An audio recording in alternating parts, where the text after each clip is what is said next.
Hola equipo, arriba los corazones.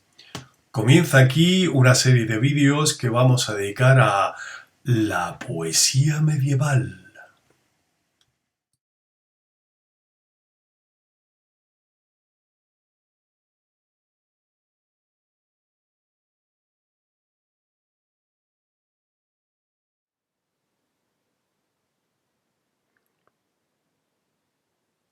En efecto, vamos a hablar de poesía medieval.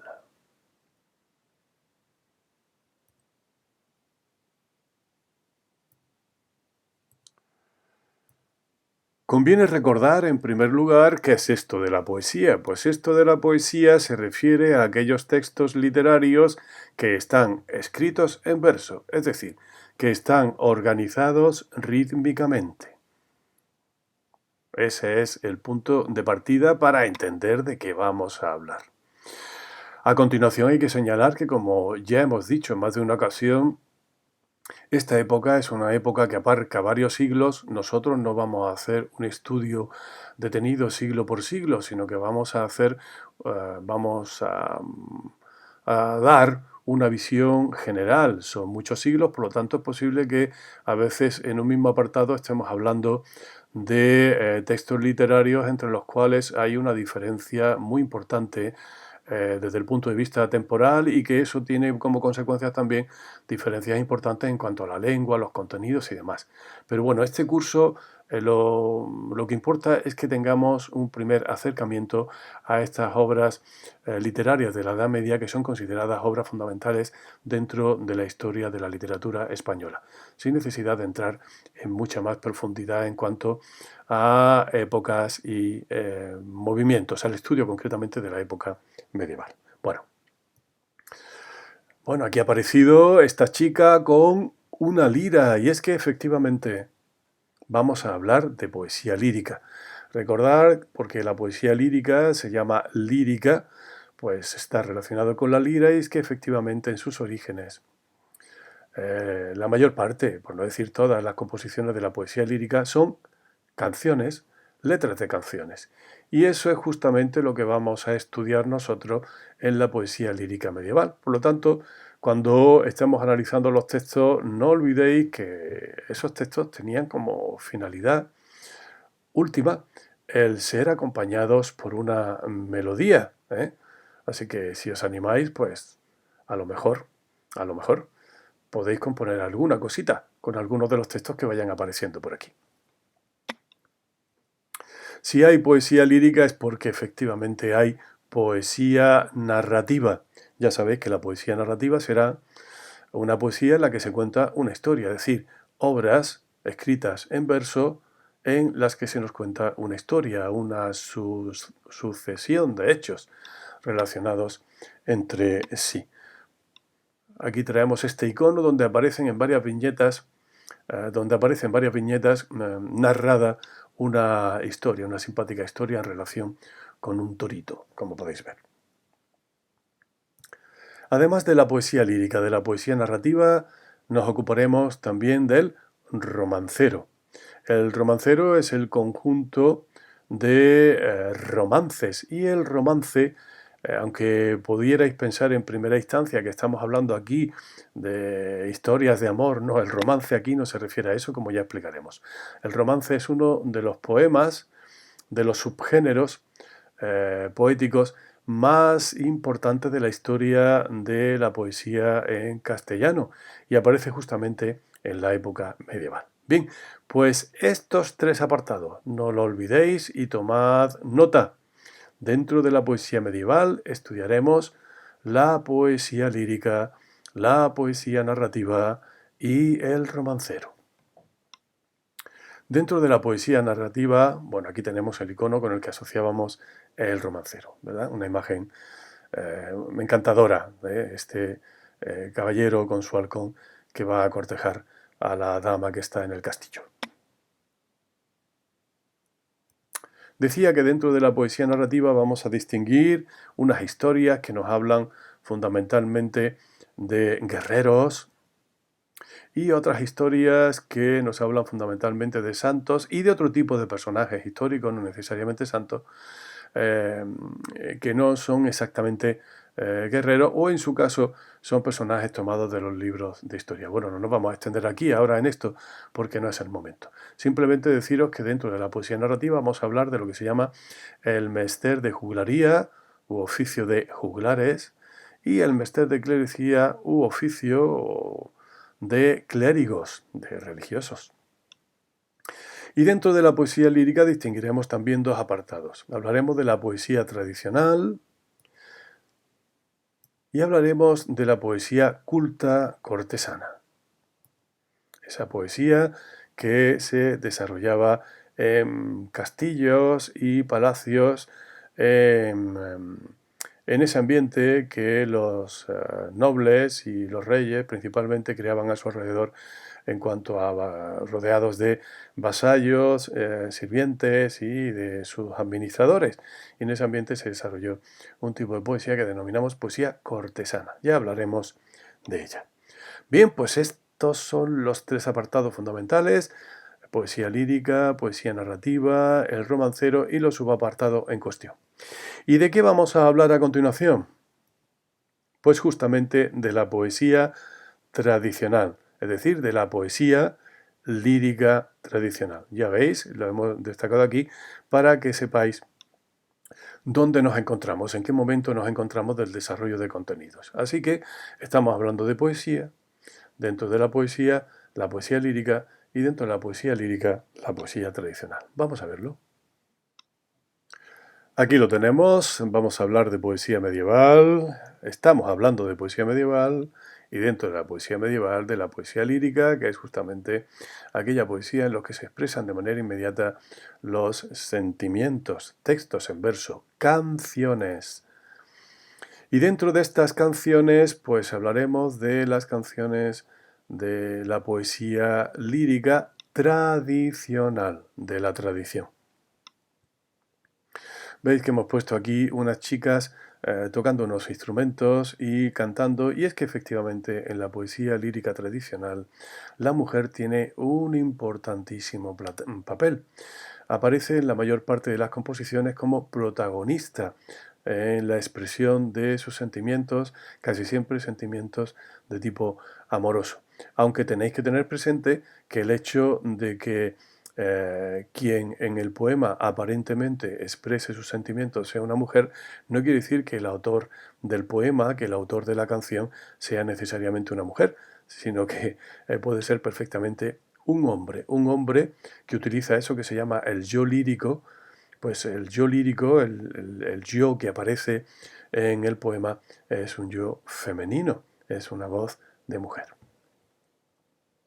Al hablar de la poesía lírica tradicional, lo primero que tenemos que hacer es explicar qué es eso de poesía lírica tradicional. Bueno, son canciones, toda la poesía lírica que vamos a estudiar en el apartado de poesía lírica medieval, se trata de canciones, de textos compuestos con la finalidad fundamental de ser acompañados por instrumentos musicales, por ser entonados melódicamente, son canciones de transmisión oral. Efectivamente, la literatura tradicional se caracteriza fundamentalmente porque es una literatura de transmisión oral que se transmite de generación en generación, de padres a hijos o incluso casi con más seguridad de abuelos a nietos. Bueno, ¿y cómo es que ha llegado hasta nosotros? ¿Cómo han llegado hasta nosotros las composiciones de esta poesía lírica tradicional? Pues porque los autores cultos las ponen por escrito. Los autores que saben escribir y leer las ponen por escrito. Las copian aquello que han memorizado al escucharlo de boca de quienes lo cantaban, o bien las imitan porque les parece que son composiciones que tienen mucho encanto y que merecen la pena ser imitadas, son fuente de inspiración para ellos. Si os ponéis a pensarlo bien, sucede hoy en día algo parecido. Hay muchos poetas que se inspiran en canciones populares para componer sus poemas. A la hora de distinguir los distintos tipos de en poesía lírica tradicional en la Edad Media, vamos a tener en cuenta sobre todo la lengua. Y hay que decir que aunque nuestro objetivo fundamental es estudiar la lengua en es estudiar la literatura en lengua castellana, en el caso de la poesía lírica tradicional sucede que los textos en lengua castellana aparecen en un momento muy tardío, al final de la Edad Media. No quiere decir ello que no se cantaran canciones en castellano y que esas canciones no se transmitieran de generación en generación, sobre todo en situaciones como, por ejemplo, mientras se está trabajando o en celebraciones como bodas o como bautizos o reuniones familiares o amistosas de otro tipo. Sí, había canciones, tenemos esa certeza porque es algo que sucede en todos los pueblos y en todas las culturas, pero por una razón u otra, estas canciones no se ponen por escrito hasta una fecha muy tardía en la Edad Media. Las manifestaciones de poesía lírica tradicional más antiguas, primitivas, que nos encontramos en la península no son en lengua castellana, sino en mozárabe. ¿Y qué es eso del mozárabe? Pues es muy interesante esto del mozárabe. El mozárabe es una lengua que ya no se habla, es una lengua que ha desaparecido. El único testimonio que tenemos del mozárabe prácticamente son estas cancioncillas de las que vamos a hablar a continuación. Y era una lengua emparentada con el castellano, porque también procedía del latín, es una lengua romance, una lengua que hablaban los cristianos que vivían en territorios musulmanes, de dominio musulmán y por tanto de dominio de la lengua árabe. Es decir, lo que se hablaba mayoritariamente en esos territorios era árabe. Pero había grupos de población cristianos que tenían o mantenían todavía una lengua diferenciada, su lengua original derivada del latín, que los estudiosos han llamado lengua mozárabe. Bien, pues sucede que algunas de estas cancioncillas que cantaban los cristianos en territorio musulmán, algunas de estas cancioncillas sedujo o encantó o gustó a los autores árabes, de tal manera que algunos de ellos en los poemas que escribían, poemas escritos en árabe, añadieron al final estas cancioncillas en lengua mozárabe, que no eran en árabe. Algo parecido a si vosotros, imaginaos, estáis componiendo una canción en español y al final añadís unos cuantos versos en inglés o a la inversa. Imaginaos que estáis componiendo una canción en inglés y al final añadís unas cuantas expresiones en castellano. Bueno, pues algo parecido sucedió con aquellos árabes que, encantados, seducidos por aquellas cancioncillas que cantaban los cristianos, las pusieron por escrito en algunos casos, y esa es la fortuna que hemos tenido, y gracias a eso han llegado hasta nosotros algunos de los testimonios más antiguos de la poesía lírica en lengua romance de toda Europa, justamente en la península. Es muy interesante esto de este tipo de canciones en lengua mozárabe porque además tiene que ver con la interculturalidad de la que hablábamos en su momento en relación con la literatura de la Edad Media, es decir, esa influencia mutua entre distintas culturas, en este caso entre la cultura en lengua árabe y la cultura en lengua mozárabe, en lengua románica. Bueno, no alarguemos más la cosa. ¿Cómo se llamaban estas cancioncillas? No, antes vamos a decir que también antes de que nos encontremos con las canciones en lengua castellana, hablaremos también de las canciones en lengua gallego-portuguesa, que son más antiguas, aparecen de una manera más temprana, aparecen antes que las canciones en castellano. Ya sabéis que el gallego-portugués es también otra lengua romance. Y por último, ahora sí, las canciones en castellano, que aparecen más tardíamente. Las cancioncillas en lengua mozárabe, las más antiguas que se conservan, fueron puestas por escrito en los siglos XI y XII. En gallego-portugués, las canciones más antiguas conservadas fueron puestas por escrito en el siglo XIII y en castellano las canciones más antiguas conservadas fueron puestas por escrito en el siglo XV.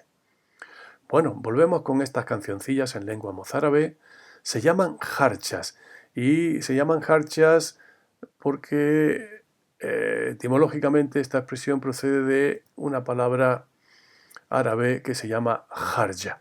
Bien, habéis visto que en el icono hemos representado aquí un cantante, un cantor cristiano junto a un cantor que por sus ropajes, ¿verdad? Y por su indumentaria y caracterización es un cantor musulmán que canta supuestamente en lengua árabe. Bien, y es que efectivamente las jarchas, jarja, de jarja, que no lo hemos explicado, pero significa salida a la parte final del poema, porque efectivamente las jarchas se ponían al final del poema en árabe. Al final del poema en árabe, el poeta árabe colocaba estas jarchas, que son muy breves, son 3 o 4 versos, en el mejor de los casos, no ocupan más dentro del poema. Bien, decíamos que estas jarchas son un ejemplo muy, muy, muy interesante de interculturalidad, de influencia mutua entre culturas, en este caso la cultura cristiana, la cultura musulmana, la cultura en una lengua romance, el mozárabe, la cultura en lengua árabe. Las canciones en gallego-portugués se llaman cantigas, y concretamente cantigas de amigo. Amigo aquí significa enamorado o amante. Son, como ya podéis suponer, canciones de amor. También las jarchas son canciones de amor fundamentalmente. Aquí tenéis representado, aquí tenéis un icono para que asociéis las cantigas de amigo con una imagen. No hay que explicar mucho lo que se ve ahí, ¿verdad? Y por último, las canciones en castellano se llaman villancicos. Cuidado con esta expresión. Aquí ponemos nuestros músicos cantando villancicos. Cuidado con esta expresión porque lo primero que vais a pensar muchos de vosotros es que se trata de canciones de Navidad. No, no, no. El término villancicos aquí no lo utilizamos para referirnos a esas canciones que aún perviven dentro de la tradición, que son las canciones tradicionales navideñas, que muchos de vosotros seguramente cantaréis en familia, en las reuniones de Nochebuena y Navidad. No, aquí no hablamos de villancicos en ese sentido. Hay que recordar que la palabra villancico viene de villa, viene de pueblo, viene de aldea, y se refería precisamente a esas canciones que cantaban los aldeanos. Eran canciones, vamos a decirlo así, populares. Nosotros hemos utilizado el término de canciones tradicionales que cantaba la gente del pueblo. Por eso se llaman villancicos. Estos villancicos de los que nosotros nos vamos a ocupar no son villancicos de tema navideño, son villancicos fundamentalmente de tema amoroso. Y si comparáis con las jarchas, las cantigas de amigos y los villancicos, veréis que todos ellos tienen en común justamente eso, que su tema fundamental es el tema amoroso. Ya veis, hay temas que perduran a lo largo de la historia y efectivamente, aunque la Edad Media pueda parecer tan lejana, eso de las canciones de amor, eso del amor, del dolor, de la ausencia del enamorado, del deseo de ver a la persona amada, de los sufrimientos y de los goces del amor, es algo que perdura a través de los siglos. Bien, y aquí termina esta pequeña introducción en relación con la poesía lírica tradicional. El resto de información, una información más completa y detallada sobre las características de jarchas, cantigas de amigo y villancicos, la tenéis en vuestro libro de texto y ahí es donde debéis acudir para completar la información respecto a la poesía lírica tradicional de la Edad Media.